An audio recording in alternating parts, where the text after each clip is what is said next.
Alléluia. Amen. Voilà. Témoigner pour la gloire de Dieu. Amen. Le Seigneur est merveilleux. Amen. Quand Dieu nous dit dans sa parole, dans Jérémie 29, chapitre 29 au verset 11, que je connais les projets que j'ai formés sur vous. Amen. Dit l'Éternel, projet de paix et non de malheur, Amen. afin de vous donner un avenir et de l'espérance. Amen. Amen. Amen. La parole de Dieu est vraie. Amen. Elle a transcendé l'espace, le temps et l'espace. Yes. Elle a éprouvé depuis la fondation du monde. Je sais que le Dieu qui m'a conduit ici, là, il est vrai et sa parole est éprouvée. Je traîne le diabète sur moi depuis 12 ans. Quand j'ai eu le diabète, j'ai essayé de me défendre. Quand on a découvert ça, j'ai essayé de me défendre avec les produits indigènes. Vous savez qu'à l'indigène, on vous conseille beaucoup de breuvages. Prenez ceci, prenez ça.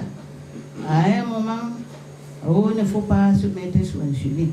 À un moment, ça a été bon. Ça a un peu régressé, un peu rentré en arrière. Mais, après, le diabète a ressurgi. Ni les breuvages, ni l'insuline, rien n'est donné. Donc, c'est là où je rencontre une première personne que le Seigneur m'envoie. La personne me dit qu'il y a quelqu'un, un serviteur de Dieu, qui peut t'aider, une sœur en Christ. Je n'ai pas tenu compte de ce qu'elle m'avait dit.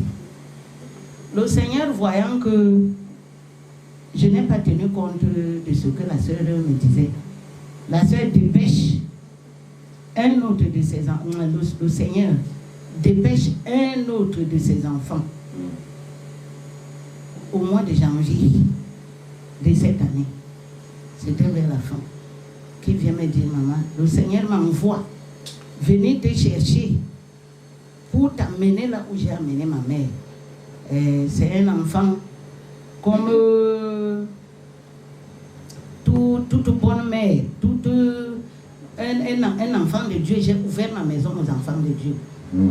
Ils viennent, quand quelqu'un se sent un peu fortifié, il part. Le temps de faiblesse, là, je soutiens comme je peux. Donc c'est le genre d'enfant là qui est venu. Il me dit que maman, depuis 3 jours, le Saint-Esprit ne fait que me marteler sur la tête. Que je t'amène là où ma mère a été guérie. Parce que ma mère était mourante. Je lui dis que ok, j'ai compris. Maintenant, quand il m'a dit, il est reparti. Tous les numéros de téléphone qu'il m'envoie, qu'il m'a laissé, quand j'appelle, comme l'ennemi est rusé, on me répond de droit là. Pour quelqu'un qui est ici, un colboxeur ici en Colombo, à côté du commissariat, le numéro répond depuis droit là. Okay. Quand j'appelle le numéro orange, ça ne passe même pas complètement. Je vais faire comment? Je dépêche ma fille. Elle part là-bas, elle le voit. Elle part là-bas, elle ne le trouve pas. Je vais revenir d'abord même sur ce qu'il m'a dit comme témoignage. Il me dit que maman, quand j'ai amené ma mère chez le docteur John, chez le pasteur John, elle était mourante. Elle était mourante. Elle me dit que, comme tu vois là, il me dit, toute maladie a une origine spirituelle. Parce que c'est une femme qui avait maudit ma mère en disant qu'elle a accouché, mais elle ne mangera pas. Donc ma mère est tombée malade. Depuis ce temps-là, on a tout fait. Il n'y a rien à faire. Mais quand j'ai amené ma mère chez le pasteur John, après une prophétie de 9 ans, qu'un homme de Dieu avait prophétisé qu'elle guérira du diabète. 9 ans après, le Seigneur m'a conduit chez le pasteur John. Elle me dit que maintenant, ma mère est guérie, elle a rajeuni, elle est devenue belle. De sorte que quand elle a fini son traitement ici, quand elle repart à Kribi et à Edea, parce que c'est là leur résidence respective, elle me dit que tout le monde était ébahi. On n'a plus reconnu la même femme qui avait déjà vieilli par la maladie. Elle est devenue usée par la maladie. Elle dépérissait. Elle n'avait plus aucune force. Mais quand elle sort d'ici, d'entre les mains du serviteur, du Dieu vivant, la vie est revenue en elle. Elle a repris vie. Amen. Amen. Elle me dit que maintenant, ceux de sa connaissance, ceux qui avaient prophétisé sa mort, ceux qui avaient, ça dit tout le monde est dépassé. C'est là où, quand donc j'envoie ma fille que va me chercher mon fils, je suis déjà prête. Comme il m'a dit que maman, quand tu seras prête, tu me dis, je viens t'accompagner moi-même. Comme j'ai amené ma mère aussi là. Il n'est plus là, c'est là où j'envoie ma fille. Elle est allée à l'église 2 fois. Elle a pris les contacts. Elle a rencontré le pasteur. Pasteur Onana. Jean-Pierre. Oui, le pasteur Onana. Jean-Pierre. Jean-Pierre l'a conduit donc vers le pasteur John. C'est comme ça qu'on prend ma tâche. Et c'est comme ça que je suis arrivée ici. Le diabète à l'heure-ci m'a provoqué, comme c'est parti très vite. C'est-à-dire que ça m'avait déjà provoqué l'insuffisance rénale. Où je suis là, j'étais sous staphylos. Parce que quand j'urinais, les reins ne pouvaient plus évacuer tous les déchets. Et ça descendait déjà aux pieds. Et les pieds étaient déjà flan-flan comme la pâte d'arachide.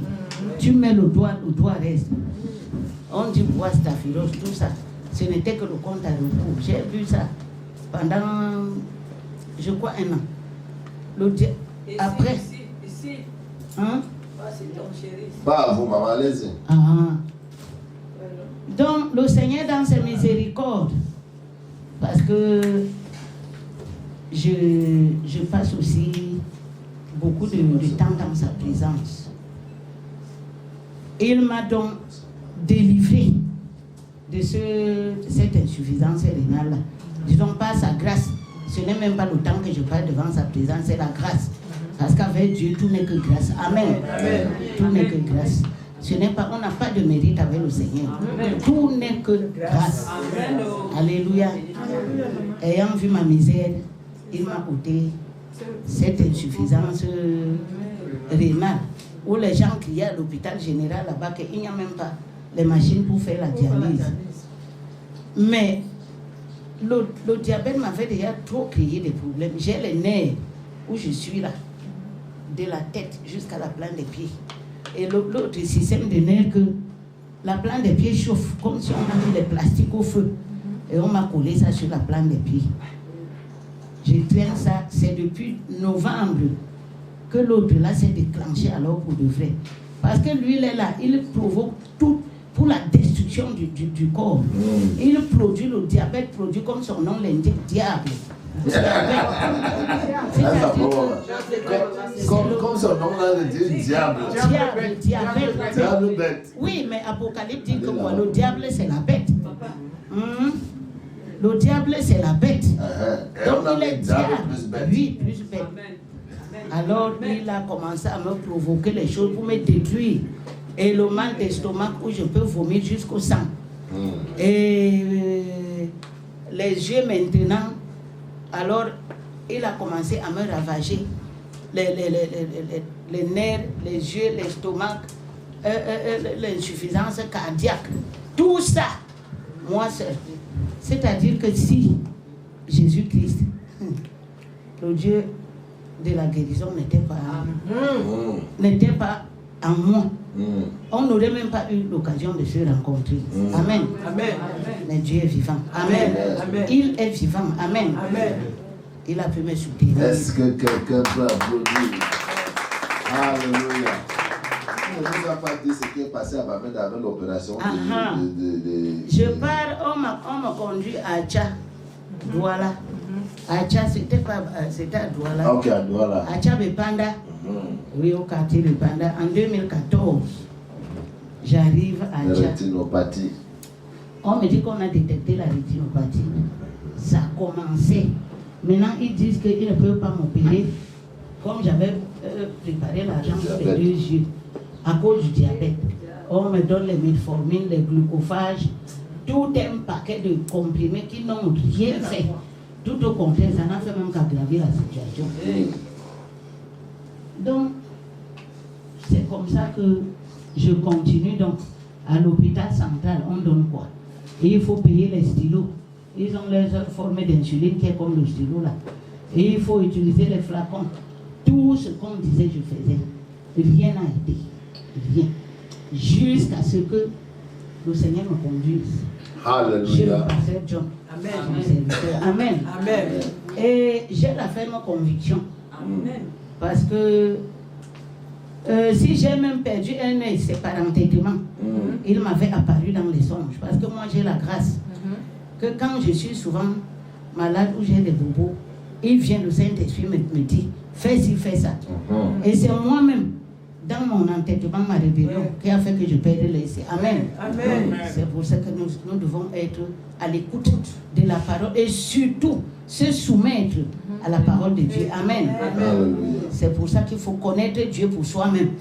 Est-ce que c'est Dieu qui te parle ou c'est ton voisin ou quelqu'un d'autre? Amen. Amen. Ça va beaucoup. Est-ce que quelqu'un va applaudir? Alléluia. Maman, vous serez complètement guérie. Dans les conclusions, on va commencer. Je suis donc parti à Douala vers ce pays-ci, dans le bateau de la miséricorde qui était venu, n'ayant pas écouté l'instruction du Seigneur. On a opéré l'œil ici. Je l'ai perdu cliniquement. Amen. Mais je fais confiance au Dieu. Amen. Qui donne la vue aux aveugles. Amen. Amen. J'ai la pleine conviction. Amen. Donc, ma conclusion est que moi, je voudrais d'abord bénir le Seigneur pour le pasteur John. Parce que le Dieu qui libère les captifs et les rend heureux, il est le Dieu qui délivre tous ceux qui sont sous les chaînes et délivre les âmes de la fosse. C'est lui qui m'a conduit ici. Amen. Lui qui a donné cette glorieuse révélation et puissante révélation à son serviteur pour sa gloire d'abord et pour aider les humains, ses enfants et tous ceux qui sont faits à sa ressemblance. Amen. Alléluia. Il a fait cela parce que Dieu compatit toujours. C'est pour ça qu'on l'appelle le Dieu compatissant. Amen. Compatir veut dire que quand tu vois le malheur de quelqu'un, tu es capable de faire quelque chose. Amen. Alors que la pitié, tu vas dire, ouais, alors que tu ne peux rien faire. Mais notre Dieu est compatissant. Alléluia. Voilà pourquoi il a fait cette puissante et glorieuse révélation à son serviteur, le pasteur John, pour lequel je le bénis. Je le bénis et qu'il continue à le soutenir. Amen. Alléluia. Amen. Il continue à le soutenir. Amen. À lui ouvrir encore plus grandement les portes. Amen. Pour cette puissante vision, pour qu'elle croisse Amen. plus que ce que nous vivons maintenant. Amen. Amen. Amen. Alléluia, maman.